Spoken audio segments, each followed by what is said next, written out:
Hey everyone, thanks for joining the Gimme Golf podcast. I am your host, Meredith Kirk, and today in our studio we have a very special guest, Charlie Rymer. You guys know him from the Golf Channel. Well, we're so fortunate that he's with us today, and he is the spokesperson for Play Golf Myrtle Beach. Charlie, thank you so much for coming on the show. Meredith, don't you all have the little thing where you can hit like the button and it's like the, Yes. I don't get any The of that. effects? No, we're going to add them in later. Oh, yeah, I love that. No, it's great to hang out with you as always, and it's, I guess, you've lived here. How long have you been here in Myrtle Beach? 9, 10 years? Oh. Yeah, it's longer than that, right? Longer than that. Since high school, I moved here to play golf. Since high school. Yeah, so I've been, because you went to school at Coastal and all that, but I've been a full-time resident here for a little over a year now, and this is my first winter. They call it winter down here because sometimes it gets to like 55 degrees. Right. But I haven't moved here from Orlando for the last 11 years. But and I've been visiting and coming here a lot since I was a kid. But having lived here for a full year, I can tell you I absolutely love it, and it's a wonderful place to live. And I knew a lot about the golf, but I've discovered a lot more away from the golf course. In particular, out on the water. Sometimes I'll get in a float boat and cruise up and down the intercoastal, which behind my house is a Waccamaw River, and it's spectacular here. We're thrilled to be in the Myrtle Beach area. Yeah, well, that was actually my first question. Like, what are some of the activities that you like to do outside of golf? You like the river. Tell me a little bit about fishing. I did see a video of you fishing. Well, so there's fishing, and then there's fish catching. I'm a lot better at the fishing than the actual fish catching. So I got all the equipment, the gear, and everything. I look good. I'm like the person who decides they want to play golf and they go to the PGA Tour Superstore and they drop about $5 grand on the gear and the apparel and everything, and they look good going from the the parking lot to the first tee, but on the first tee it's not so good. That's the way I'm with fishing, but I'm gonna get a little bit better.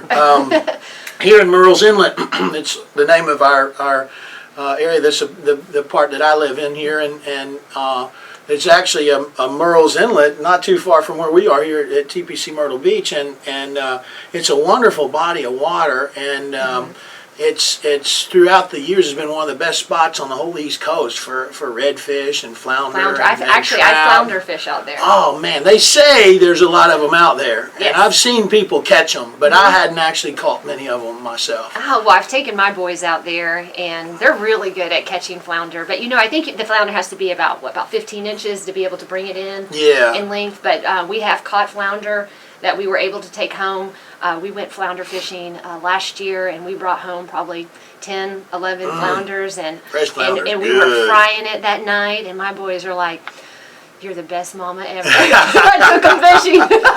Well, my boys are one of them's finished with college, the other one's finishing up, and my boys now are 2 golden retrievers, and Buzz and Gunner, and they'll get out with us on the water. And do they ever jump off the boat and go swim? You know what they do? We don't let them do it on the saltwater side, because I don't know. It'd be we got a few sharks around in areas where you fish, but. We'll find a place on the river off the Waccamaw. There's a few places where there's some bluffs and some sandy beaches, and we'll put the boat in there and let them go to town. Right. And they love it. They love being in the water. Oh, that's cool. Do you ever see gators out there on the river? Yeah, you ever get nervous about that? we get a little nervous about that, but it's funny. I see a lot of gators, but I never see them move. And so it's funny, like that our friends from up north that come down and play golf. This is the time of year where you see a lot of gators because they're going to get out on the cool days. They're going to get out on the sandy beach and get in the sun to try to warm up. You don't see them in the summer because they're back in the swamps. And when you see them on the golf courses, then they don't move, and people they look fake. Yeah. So a lot of times you'll see a big gator laying on a golf course, and there's like 10 golf balls around. There's people throwing a ball at them and trying to get them to move. I hope they're not going over there and trying to get their picture taken on them, because if you see a gator on a golf course, it's not a fake gator. No, that's right. Yeah, you just leave them alone. And some of them get pretty big. Yeah, that's why we have the zoom option on camera. Yeah, right. All right, I want to talk a little bit about your golf game. Are you still considering playing the Champions Tour events? My golf game's a little like my fishing. I look pretty good, but can't bring it to the course. No, what's funny is as I was sneaking up on 50, I decided that even though I was doing about 240 live shows a year that had me getting up at 3:10 a.m. That's right. There's 2 3:10s, folks, and that I could practice some after doing my show in the morning and get sharp enough to get out and play some decent golf. And my intention was, as I was sneaking up on 50, to play some tournaments, play some PGA section tournaments. I'm fortunate to be a member of the PGA of America, maybe some mini tour events, and my schedule just wouldn't allow that to happen. So I went from just hitting some balls after work and playing 9 holes every now and then to playing in a handful of events on the PGA Tour Champions, and it didn't work out really well. It was a lot of fun. Yeah. My golf game, it just wasn't ready, and but I did a lot of work. And what's interesting is sort of been 2 seasons ago I played a decent amount, and after that, my game finally started getting a little bit better. So I go out and I play now. I wish I could play a few events now. In fact, I might try to slide in 1 or 2. But the putting had never been a problem for me. And I actually got to where I was hitting the ball okay, but I couldn't putt it in a swimming pool from 5 feet away. And about, I don't know, about 4 or 5 months ago, I had a little thought. I said, I'm going to try that. And all of a sudden, boom, I'm putting great now. Yeah, it was just one little thought. I've been pulling all my putts. So right to left putt, I'd get over a 5-footer right to left, it's maybe going to break 6 inches, and I couldn't start it far enough right. And so I was terrified of all my right to left putts. And finally I thought, well, maybe I'll just put it back in my stance a little bit. So I moved it back about 3 or 4 inches, and now the ball goes right where I'm looking, and so putting is fun again. I just wish I'd had that thought a little bit earlier. I'm not saying I'd have been competitive on PGA Tour Champions, but I'd have had a few pretty decent scores, I think. Wow. Well, let's talk a little bit about the Ridin with Rymer series. I got to get that. There's a lot of R's in there. It's not. It's riding. You're adding a G. It's riding. Ridin. That's right. Rymer. We're in the Sound. Ridin with Rymer series. Who was your favorite guest? Oh, well, who's your favorite child? I don't have a favorite. Right, I don't either. You love them all, don't you? That's a good answer. Yeah. So the same people ask me, what's your favorite golf course here in Myrtle Beach? Oh, that was my next question. Right. So I'm fortunate enough to represent a big chunk of them and do promotional work for a big chunk of them. But the Ridin with Rymer series was it was really a lot of fun. Our partner there, who paid a big chunk of the bill, our friends at Founders Group International, and allowed us to do that series. And I got some friends over at Club Car to send a really cool vehicle over, and we got that sucker decked up and got some GoPros in there, and we got our drones flying around. That's and awesome. And in golf over the years, I've been fortunate to make a lot of friends that are celebrities, and so we had 12 either golf pros or celebrities come in, and we'd go to a golf course and play a little bit, mostly talk. I'm better talking than I am playing, and but it was some interesting folks. Mark Bryan from Hootie and the Blowfish has gotten to be a good buddy over the years, and Hootie and the Blowfish last year had I think probably the hottest tour out, and they sold nearly a million tickets last year, sort of a reunion tour. And Mark is, and I hope it came across in our episode, I think it did, but Mark's a rock star. He's a lead guitarist for Hootie and the Blowfish, but he's just a guy, and he's a really cool guy, and he doesn't play up the whole rock star thing. And so when he came up and we shot that episode, just a lot of fun to hang out with him. That's cool. And the other person that on the musician side that I've gotten to know over the years is a big teddy bear of a man by the name of Dan Tyminski. And people, you say that name, and who's Dan Tyminski? But there was a George Clooney movie called Oh Brother, Where Art Thou? I remember and that. The bluegrass movie, and the title cut from that movie was A Man of Constant Sorrow, the bluegrass song. And of course, you watch the movie, it looked like George Clooney sang it. And George Clooney's a pretty man, but he can't sing like Dan Tyminski. That was Dan Tyminski singing. And loves golf.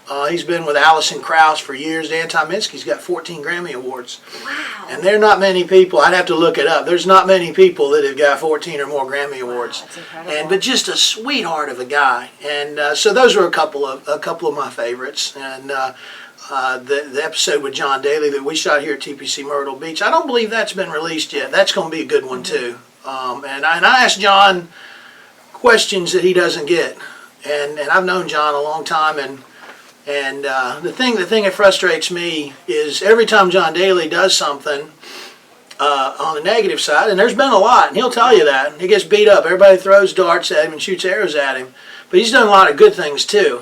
And I ask him how it feels to always get picked on, by the media. And then I said, let's talk about some of the good things that you've done. I saw him one time win a golf tournament that was benefiting a children's home, and this was before John Daly was John Daly. He gave the entire winner's check to a children's home. Wow. And nobody ever talks about things like that. Things he does with Make-A-Wish, some other things. So John Daly, he's first off, he's a lot smarter than people think he is. He's not real smart, but he's a lot smarter than people think he is. But no, he's a bright guy, and he'll tell you right up that he's made a lot of double bogeys. He's done a lot of dumb things, but he doesn't get credit for a lot of the good things he's done too. Right. So we got into that a little bit. So I was real proud of that episode, and I think John will like it when he sees it. Yeah, I look forward to seeing that. It's interesting. Sometimes the media can just typecast people, put them in these boxes, and create this narrative about who they are when they're not highlighting all the other dimensions about a person. It's kind of sad. And, we see that not just with golf, but in other sports and just in media in general. But that's good that you're bringing out that, because I think there's a lot of golfers that do a lot of good, and they do get typecast, and kind of, those things are not highlighted. So. Yep. No, it's complicated, and a lot of people don't realize, they see golfers out playing, and it looks like a video game. And you forget that we get in analytics, this person, 72% of the time does blah, blah, blah. But you forget that these aren't robots. It's not a video game. They're humans, and they might have gotten in a fight with their wife this morning, or they might have a kid that's sick, or they might have something going on in their life that they can't control, or they might have done something dumb themselves that's impacting the way they play golf. Right. And it's hard to go out and play golf, because it's not like you can hand the ball to somebody else. Exactly. It's about you 100% all the time. You physically might not be feeling good. Emotionally, you might be in a bad place. True. There's a lot of reasons you might play bad golf, but nobody wants to hear about that. They don't really understand. It's like a robot. Oh, they make money, they fly on private jets. Yeah, they do all that, but there's a lot of bad stuff they deal with too. Right. There's a saying, to whom much is given, much is required. And, all of these guys have worked hard, and ladies, they've been given a lot, but really it's a lot of responsibility to not just handle fame and, being kind of put on a pedestal, but it's a lot, financially, managing money, trusting the people around you, that they have your best interest at heart. It's a lot of responsibility. Yeah, and things go wrong, sometimes. So true. And the other thing that people don't talk about is, in golf, let's say you play 30 tournaments a year. That's a really full schedule. But let's say you play 30 tournaments a year, and let's say you win 2 tournaments a year. You've gotten beaten 28 times a year. But if you do just that, and you do it for 15 years, that's a Hall of Fame career. Right. And pretty much any other sport you play, you get a lot more positive reinforcement than golf. If you're a football player, you on any given night, you could win, you could lose. You're going to be 500. 500 might not be a great year, but you've won half the time. Exactly. In golf, you might go 5 or 6 years without winning. Right. So you got to deal with a lot of defeat.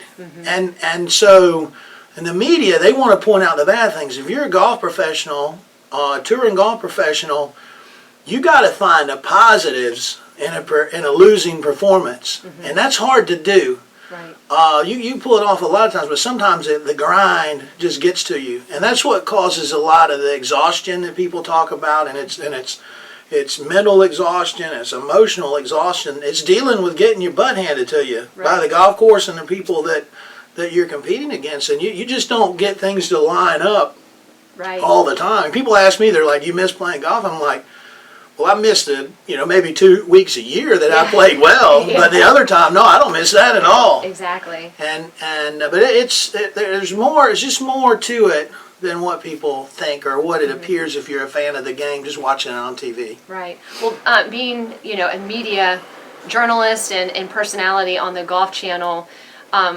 given with what you just said, do you feel that you were an asset in highlighting the great things about players? Because media can be tough. I'm sure the players are watching at times the Golf Channel and other media outlets of what they're saying, these narratives, and highlighting only the best, and maybe saying, hey, this guy hasn't won in forever, what's going on, blah, blah, blah. Do you think that they feel pressure or some of the players avoid interviews because of that? You know what I'm trying to say? Yeah, they get a little frustrated. Yeah. And so the thing is listen, I didn't play the PGA Tour long. I played it just long enough to say I was a former PGA Tour player, but I played it long enough to learn a decent amount about the game. But also on the media side, I've learned a lot about my colleagues that are writers, that are broadcasters, and I always tried to come at being a member of the media from a playing side. I'll give you an example of how that's different. The issue of slow play in golf. I'd have a lot of colleagues on the media side that would get on their high horse and slow play is horrible, such and such player is hurting the growth of the game, it's bad for golf because when we go out and play on a Saturday we play slower because this guy plays slow. And I said, okay, so let me look at it from a player standpoint. You've got these rules that regulate slow play in golf. They're horrible rules. I agree with that. But if you and I are competing, you're a touring professional, I'm a touring professional, and we're competing for a big chunk of a $10 million purse, and you're a fast player, and I'm a slow player, and me playing slow is within the rules, but it bothers you, that's not my fault. Right. I'm within the rules. Exactly. You have to deal with it. And they're trying to get the media say, well, why don't they slow down? People think they're a jerk. I don't go tee it up in a tournament wanting to make friends. Right. I got a family at home. I go to play professional golf to put meat in the damn pot. That's right. Right now I'm gonna do that within the rules. But if I can do something that helps me play better and it hurts you, and it's in the rules, why am I going to change? Now, if you want to argue about changing the rules, that's fine.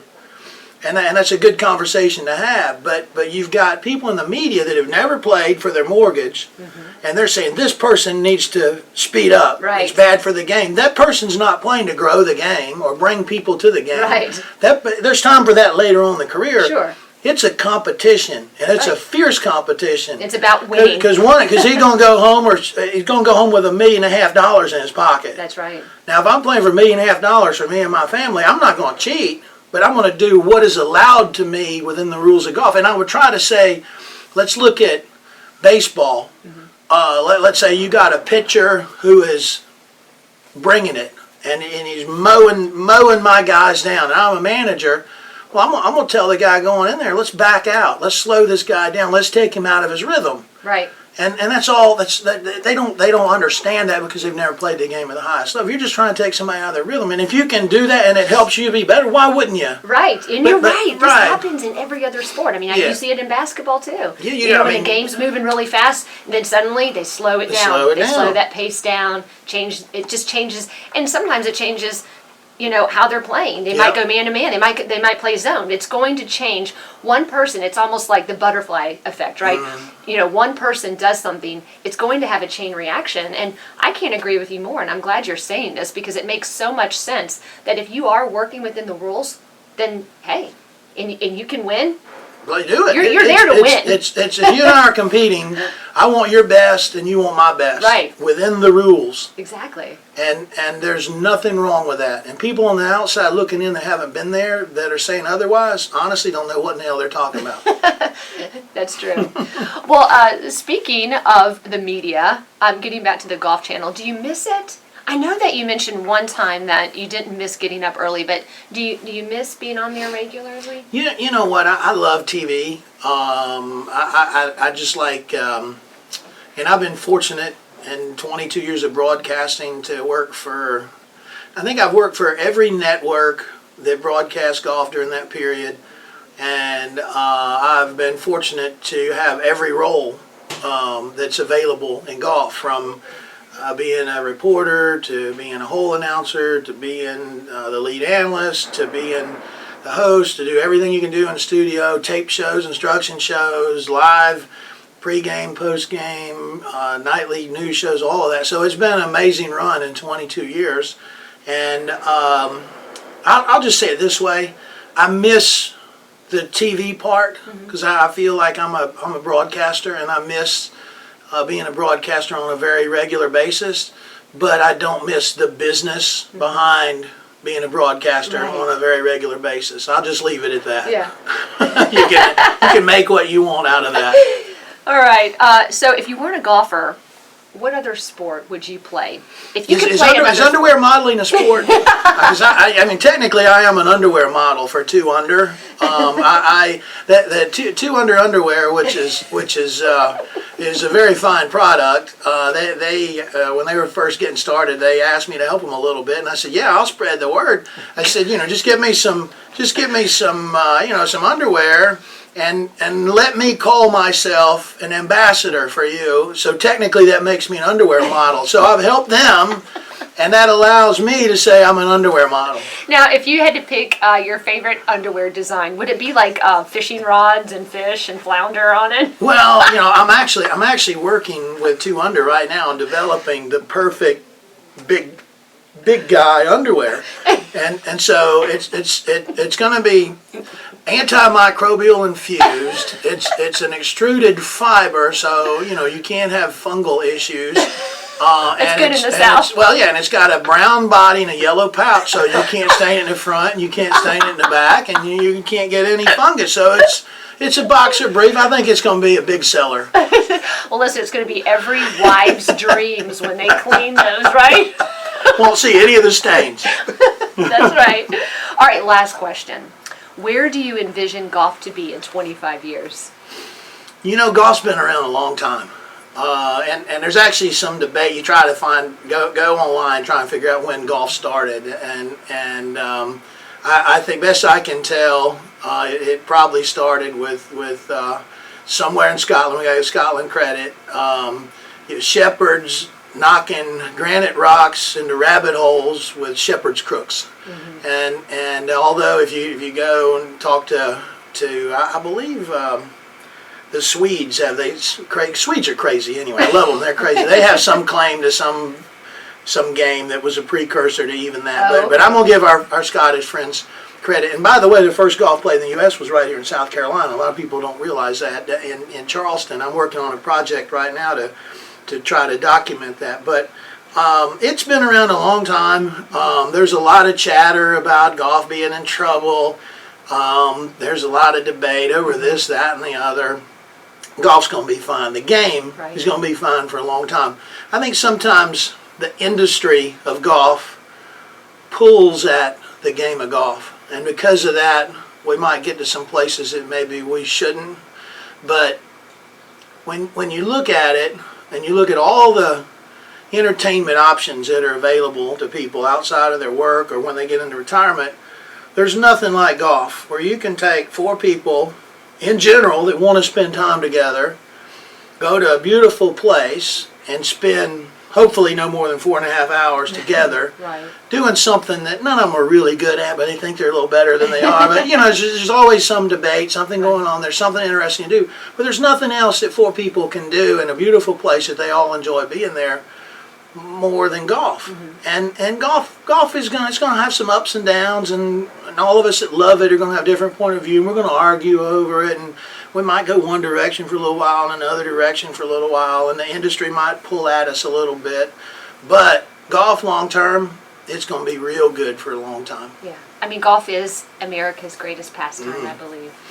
Well, Charlie, it's been great having you on the show, and I'm very grateful, and you're so humble, and I love your balanced approach to golf, and we're so happy to have you here on the coast of South Carolina. So we're very lucky to have you, and just keep up the great work that you're doing for the game. You've done so much. And folks, join us next week on the Gimme Golf podcast. We're looking forward to connecting with you folks, and you could subscribe to this podcast on multiple digital platforms. And if you have any questions, always feel free to reach out to us. We are here. Charlie, thanks again for coming on the show. Are you going to teach me how to catch a flounder sometime? Yes, I will. Okay. It's all about knowing how to speed the boat up. You gotta be really, really quiet. And there's the problem. The quiet. That got me. And try to get in a place where there's no other boats. And then you just be patient. And then when you start to feel it, you bring it in, you speed the boat up a little bit, and you pull that sucker. Well, I'm like 0 for 3 on that. I can't get past quiet. Thank you, Meredith. All right, thanks.